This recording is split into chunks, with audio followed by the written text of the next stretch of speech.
Welcome to Drawliper channel, and in today's video I am going to show you how to answer or reject a phone call in your Samsung Galaxy A05 phone.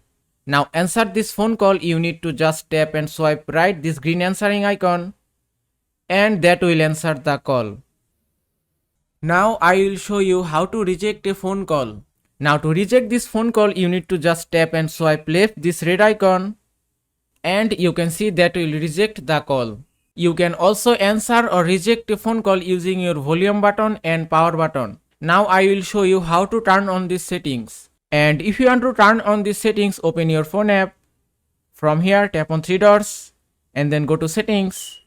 From here tap on answering and ending calls.